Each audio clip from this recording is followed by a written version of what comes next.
Oke, ketemu lagi. Sekarang kita akan sedikit membahas introduction saja ya tentang WPBA atau Workplace Based Medical Assessment. Nanti video ini mungkin nggak akan lengkap, hanya untuk men-trigger saja teman-teman di sudut pidana untuk nanti ada tugas terakhir sebelum untuk akhir betul-betul tugas akhir di mata kuliah ini ya. Ini nggak ada lagi tugas setelah ini sebagai kuliah pengantar saja. Jadi ini adalah referensi utama saya gunakan, betul-betul banyaknya dari sini. Ini merupakan artikel review dari Yusuf Buraya Salman yang diterbitkan dipublish di Malaysian Journal of Medical Sciences.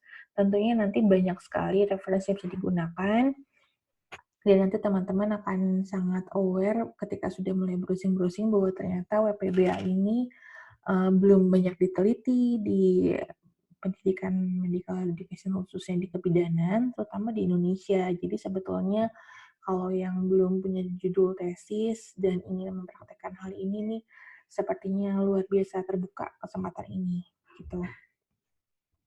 Jadi kenapa kita bahas tentang WPBA? Karena kalau kita ingat kembali ke segitiga Miller ini ya, tentang bagaimana pencapaian clinical competence, ibu-ibu ingat kita sudah mulai dari yang levelnya now, setelah sudah membahas tentang MCQ, true false, knows how, itu kita sudah membahas tentang essay, kemudian juga oral case presentation atau SOE, kemudian shows, itu kita sudah membahas tentang OSCE, dan sekarang kita nyampe ke puncak dari segitiga ini, sesuai dengan memang jalannya kuliah ini ada sudah mulai masuk ke akhir-akhir perkuliahan, yaitu DAS ya.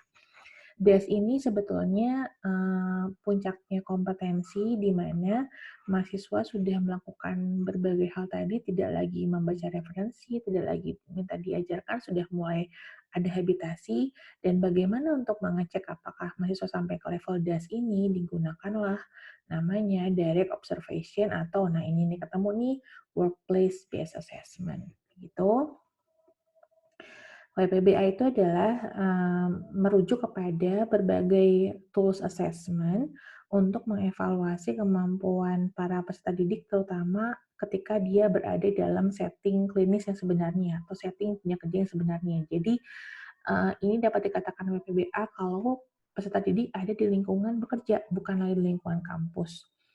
Hallmark-nya atau tipikal WPBA itu adalah kalau ada observasi langsung dari supervisor atau dari mentor atau dari trainee di keadaan yang sebenarnya di clinical setting, dan kemudian terjadi pemberian feedback setelah mahasiswa melakukan suatu tindakan atau assessment. Nah, sebetulnya WPBA ini tidak bisa dipisahkan dari umpan balik.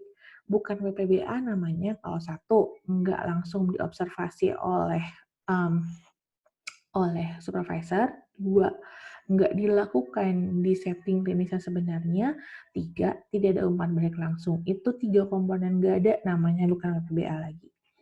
PPBA itu isinya apa aja sih? PPBA terdiri dari kalau kita bagi besar tiga golongan, ada tiga, yaitu satu, observasi langsung dari performance klinis. Ini disebut dengan mini CX atau DOPS.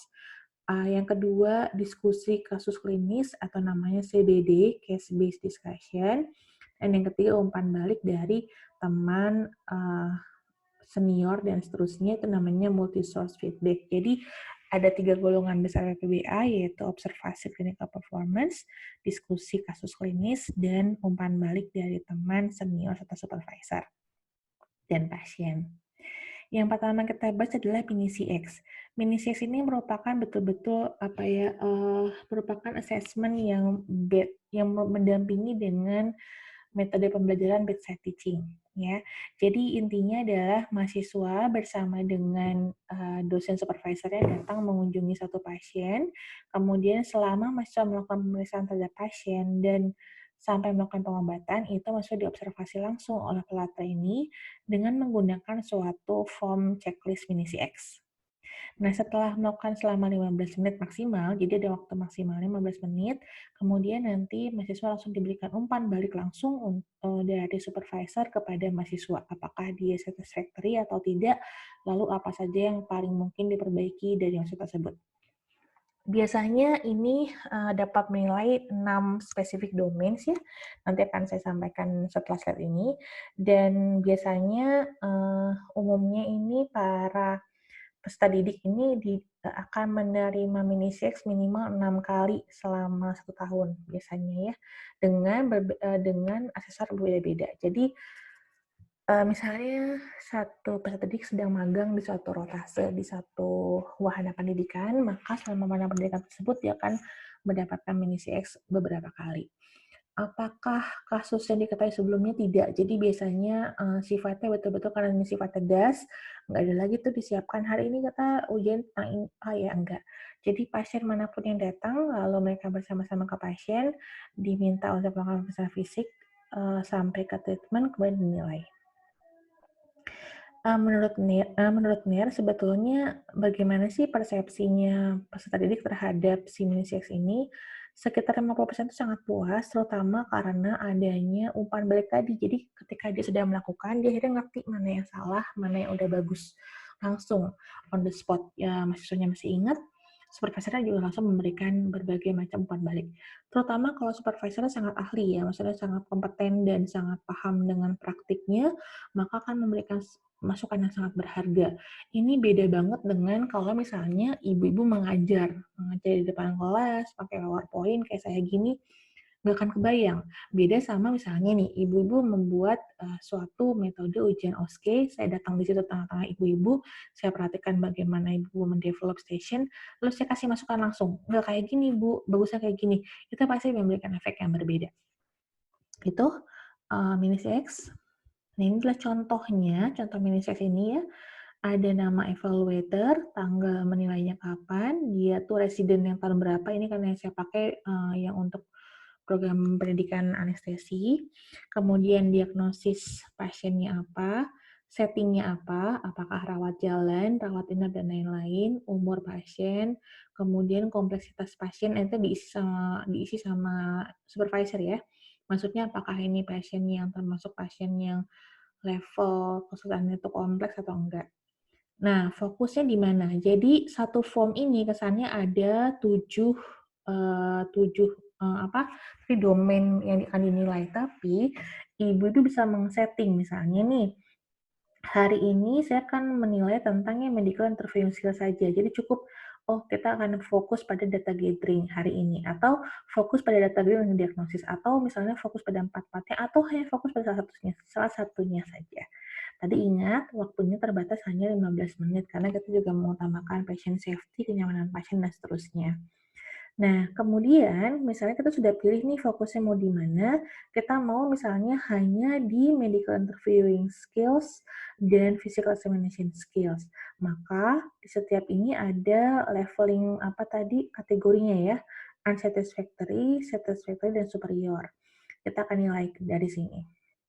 Setelah itu, nanti dari nilai masing-masing ini, nanti ada waktunya dan ada pemberian feedback-nya kapan, kemudian evaluator satisfaction attendance berapa, sama resident satisfaction, ada komennya. Ini digunakan terus-menerus, jadi komennya akan sangat tercatat. Dan biasanya komen-komen atau umpan balik ini akan disimpan oleh mahasiswa sebagai portofolio juga, gitu.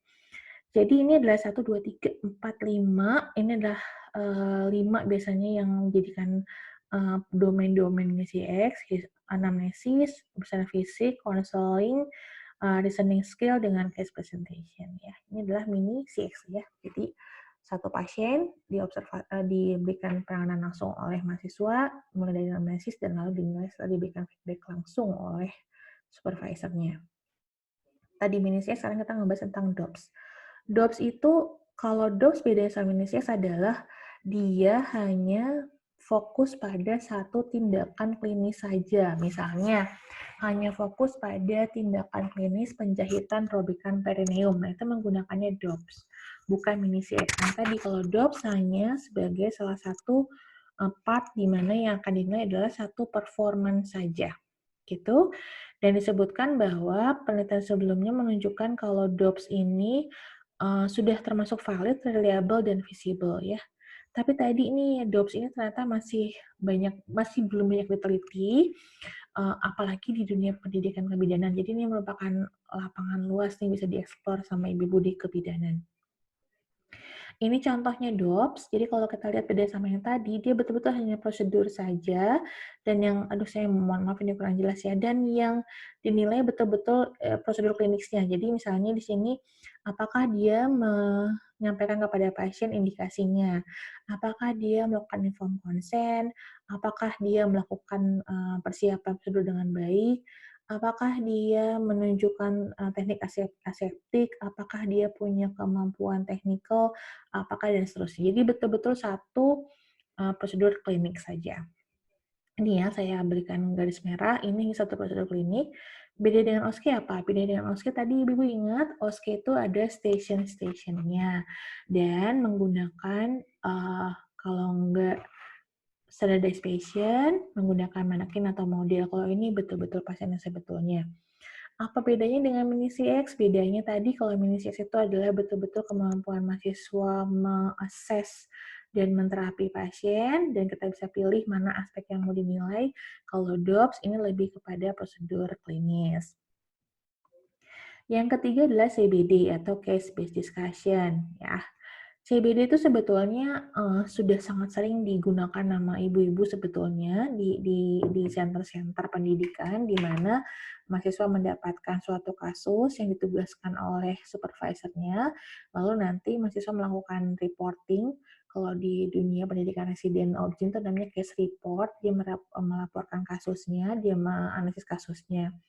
Sebetulnya sama kayak SOE, bedanya kalau SOE kasusnya kita bikin dulu, kalau CBD kasusnya betul-betul real ada di dalam situ dan terjadi suatu diskusi dengan supervisor yang mempertanyakan macam-macam mulai dari why dan sampai how. Ini case report, ini udah kalau menurut saya ini sudah sangat sering digunakan, hanya saja nih memang yang kurang baik lagi CBD ini akan sangat memberikan efek kalau misalnya um, ada umpan balik langsung kepada para peserta didik tadi. Ini yang keempat adalah multi-source feedback atau namanya 360 degree assessment. Ada sekitar minimal 3 format, yaitu yang pertama adalah mini peer assessment tool. Jadi yang menilai adalah temannya sendiri. Biasanya yang dinilai bukan kompetensi klinisnya, tapi lebih kepada bagaimana dia memanage waktu, bagaimana dia memanage stres, fatigue, dan workload, apakah dia punya kemampuan komunikasi efektif, dan apakah dia dalam grup itu dapat mengetahui keterbatasan dirinya ya, jadi awareness gitu. Itu namanya MPAT. Berikutnya adalah namanya Team Assessment of Behavior atau TAP. TAP itu ini khusus untuk behavior. Jadi lebih kepada bagaimana satu tim, satu kelompok menilai satu temannya. Ya, biasanya yang dinilai ini adalah punten. Bukan satu tim dengan temannya. Jadi yang dinilai ini adalah satu tim, satu kelompok. Yang menilai tetap aja trainee ya, atau konsultan atau supervisor, tapi yang dinilai berdasarkan kelompok. Nah, yang dinilai adalah perilaku profesional satu kelompok. Biasanya yang dinilai adalah apakah mereka semua dapat memaintain hubungan rapat dan relationship dengan pasien, apakah mereka dalam tim ini berkomunikasi dengan efektif, apakah dia dapat bekerja sebagai tim, dan apakah ada yang muncul sebagai tim leader, dan seterusnya. Ini juga sama, ini juga saya belum nemu publikasinya di bidang midwife, jadi ini betul-betul bisa dimanfaatkan kalau ibu mau. Yang terakhir adalah PSQ atau Patient Satisfaction Questionnaire. Ini tadi sebetulnya bisa digunakan di mana salah satu penilaian mahasiswa adalah pasien yang memberikan nilainya. Nah, ini saya ingin ini dikaji dulu lebih dalam karena isunya kadang-kadang menjadi sensitif ya. Jadi kadang-kadang memang harus diinform konsen dengan baik kepada keluarga pasien bahwa ini mahasiswa sedang belajar dan seterusnya, dan seterusnya. Untuk sebelum nanti dilakukan yang sebenarnya, apalagi untuk yang sumatif. Jadi, multi-source feedback ini berdasarkan pertanyaan sebelumnya diketahui dapat secara objektif menilai beberapa kompetensi seperti keterampilan komunikasi, hubungan interpersonal, kolegialisme, ekspertise profesional, dan kemampuan untuk perform di dunia kesehatan. Jadi memang kan kadang-kadang ibu-ibu terutama yang bergeraknya di Vaskes pasti tahu sekali lah bahwa ada beberapa anak yang walaupun pandai, tapi dia entah kenapa nggak perform di dunia kerjanya. Nah, form-form seperti ini sebetulnya menunjukkan atau men-scouting seseorang bahwa, oh ini nih dia punya kemampuan yang superior dalam beberapa hal. Mungkin kemampuan kognisinya nggak gitu bagus, tapi kalau dia teamwork-nya bagus, interpersonal-nya bagus, komunikasi skill-nya bagus, dan yang lainnya, maka dia punya nilai yang lebih. Dan kadang-kadang hal seperti ini tidak tampak di metode evaluasi tradisional seperti MCQ atau essay gitu. Namun, multi-source feedback ini kadang-kadang ada kelemahannya, yaitu beberapa, ya biasalah ya, bahwa orang cenderung memberikan penilaian positif terhadap temannya, atau terhadap teman sekelompoknya, atau pasien terhadap si kandidatnya. Jadi ini yang memang harus dipertimbangkan, sehingga beberapa referensi menyatakan bahwa eh, multi-source feedback ini lebih kepada sifatnya formatif, ataupun kalau sumatif itu on top. Jadi sifatnya on top, maksudnya gini, nilai nilai exact-nya itu berdasarkan dari sumatif yang sifatnya knowledge, yang knows, how, dan does, kemudian yang dari yang lain. Nah, kalau misalnya dia nilainya bagus di multi-source feedback, maka akan menjadi nilai yang sifatnya on top. Oke, sekarang gimana sih sebetulnya apakah WPBA ini betul-betul bisa memberikan makna yang jelas kepada mahasiswa? Beberapa penelitian menunjukkan bahwa sebetulnya ini kuncinya adalah umpan balik. Jadi kalau umpan balik inilah yang paling dihargai oleh mahasiswa dan memberikan value buat mereka. Apalagi kalau umpan balik tersebut disampaikannya sama supervisor yang paham banget, yang ngerti banget, dan kompeten banget, maka umpan baliknya itu akan kerasa banget buat mahasiswa bakal ingat karena dia betul-betul ya inget banget ya ketika dia sedang melakukan sesuatu performance tadi. Nah, tapi harus hati-hati karena ada suatu penelitian yang mengungkapkan bahwa ternyata beberapa responden menyatakan kalau terlalu banyak assessment tools-nya malah mengambil waktu dari pendidikan yang sebenarnya. Jadi ya tadi ini mesti dirancang dengan sangat baik dan mesti dipertimbangkan dengan sangat baik juga. Nah, di akhir video ini saya ingin memberikan tugas terakhir untuk ibu-ibu, dibagi menjadi beberapa kelompok. Satu kelompok membahas mini CX, yang kedua DOPS, yang ketiga ini adalah multi-source feedback yang peer assessment, yang keempat multi-source feedback yang TAB, yang kelima multi-source feedback yang PSQ ya. Coba dilakukan sedikit browsing, ada nggak sih implementasinya di dunia pendidikan kebidanan, nanti dikumpulkan via Google Classroom. Itu aja Ibu-Ibu, terima kasih banyak.